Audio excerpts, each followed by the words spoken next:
लखनऊ में डेंगू के मामले लगातार बढ़ते जा रहे हैं। आपको बता दें कि लखनऊ में हाल ही में यानी अगर रविवार की अगर बात की जाए तो 181 जो पेशेंट हैं डेंगू के वो सामने आए हैं जो कि अस्पतालों में भर्ती हैं। इसको लेकर आज हमारे साथ बातचीत करने के लिए डॉक्टर रितु करौली जी हैं। डेंगू बुखार होता कैसे है और क्या कुछ कारण होते हैं? जो डेंगू बुखार है ये एक तरह की वायरल डिजीज़ होती है, उसको बोलते हैं ऑर्थ्रोपोड बॉर्न वायरल डिजीज़, और ये एक्चुअली मच्छर काटने से होती है। तो एडीज़ एजिप्टाई और एडीज़ एल्बोपिक्टस नाम के जो मच्छर होते हैं वो काटने से डेंगू हो जाता है। और डेंगू मेनली तो यही है कि हम कहीं भी जैसे रुका हुआ पानी होता है और ख़ासकर ये साफ़ पानी का मच्छर होता है और उसमें ये पनपता है, तो जिसमें लार्वा वगैरह हो जाते हैं। तो भी जैसे बहुत सारे लोग डेंगू मतलब इसलिए क्योंकि जैसे कूलर वगैरह खाली नहीं किए हुए हैं या घरों में जो मतलब कलेक्शन है वाटर का, जो रिजर्वॉयर्स हैं उसमें ये मच्छर ज़्यादा पनपते हैं और वही मच्छर काटते हैं। ये दिन में ज़्यादा काटते हैं। तो ये जैसे इनको हमें मतलब पहली चीज़ तो यही है कि वायरल डिज़ीज़ है और हमें जो भी इसके जो लक्षण हैं जो अन्य वायरल डिजीज़ में होते हैं, जैसे बुखार है, बहुत ज़्यादा हाथ पैरों में दर्द होता है इसमें, और ख़ासकर रेट्रोऑर्बिटल पेन होता है, मतलब ये जो आँख के पीछे वाली जो परत है उसमें बहुत ज़्यादा तेज़ दर्द होता है। इसके अलावा बाकी हाथ पैरों में भी काफ़ी दर्द होता है। तो अगर बुखार के साथ में बहुत ज़्यादा असहनीय दर्द भी है तो फिर हमें डेंगू को सस्पेक्ट करना चाहिए। इसके अलावा जैसे कुछ लोगों को पेट में सूजन और उल्टियाँ, है ना, इस तरह की बहुत ज़्यादा कमज़ोरी, और कभी कभी इसमें कुछ चकत्ते वगैरह भी बन जाते हैं। तो इस तरह के भी सिम्टम्स हैं तो हमें डेंगू सस्पेक्ट करना चाहिए। डेंगू के लक्षण हो गए। डेंगू से बचाव करने के लिए लोगों को क्या करना चाहिए? जैसे कि आपने बताया कि पानी जो स्टोर हो जाता है उससे जो है डेंगू पनपने लगता है और डेंगू के जो है उससे फैलता है। तो लोगों को बचाव के लिए क्या करना चाहिए? तो हमें डेंगू से बचाव करना है अगर, तो सबसे पहले तो हमें घरों में अपने पानी को जमाव नहीं होने देना चाहिए।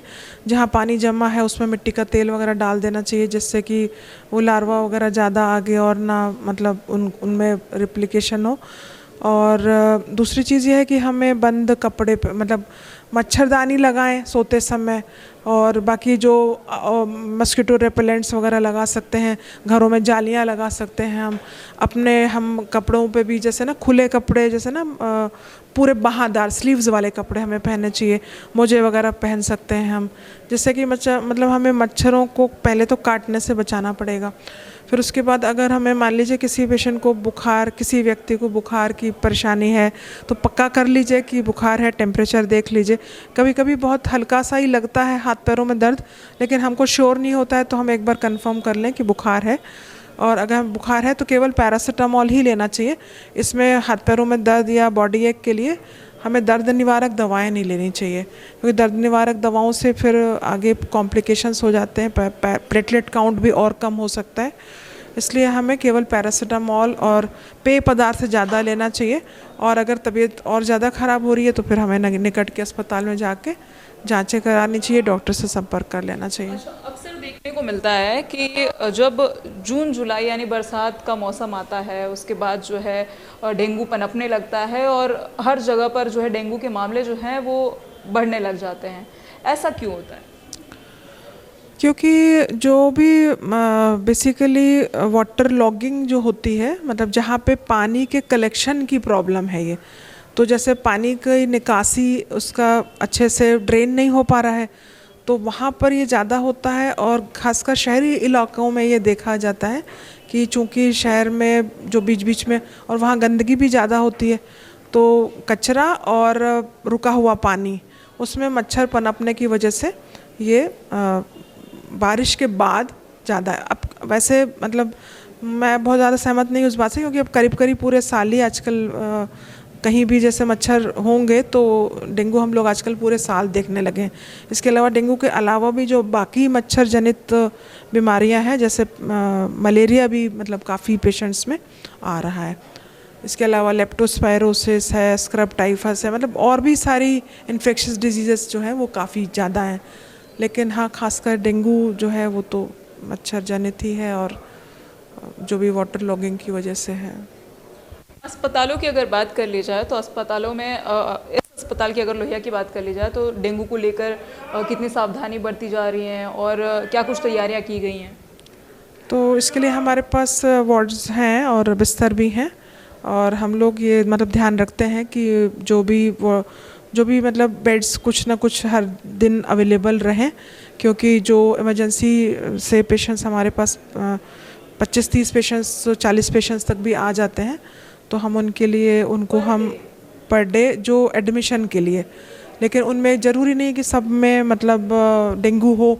हमारे पास विभिन्न बीमारियों के मरीज आते हैं, बहुत सारे पेरीफेरी से भी मरीज आते हैं, तो यह है कि उनके लिए बिस्तरों की व्यवस्था रहती है, और भी आगे भी इस पर हम लोग ध्यान दे रहे हैं कि और भी मतलब जो एकदम से जो ये डेंगू का प्रकोप बढ़ रहा है उसके लिए और भी बिस्तरों की व्यवस्था हो सकती है। जो हॉस्पिटल प्रबंधन है वो उसके लिए मतलब कोशिश कर रहा है, तैयारी कर रहा है। तो देखिए, आप थी डॉक्टर रितु करौली, जिन्होंने बताया कि किस तरीके से जो है यहाँ पर राम मनोहर लोहिया अस्पताल में डेंगूज को लेकर के जो है वो सावधानी बरती जा रही है, क्या कुछ तैयारियाँ। इसके साथ ही साथ इन्होंने कहा है कि जिस तरीके से पानी का जो जल भराव होता है, कहीं ना कहीं पानी एक जगह पर जब ठहर जाता है तो इससे जो है डेंगू का प्रकोप जो है वो बढ़ने लगता है। इससे बचाव करना चाहिए और क्या कुछ लक्षण थे ये भी इन्होंने बताया कि किस तरीके से आप अगर डेंगू के शिकार हुए हैं तो आप कैसे बच सकते हैं। कैमरामैन राकेश के साथ मैं आकांक्षा सिंह, TV 24 के लिए लखनऊ से।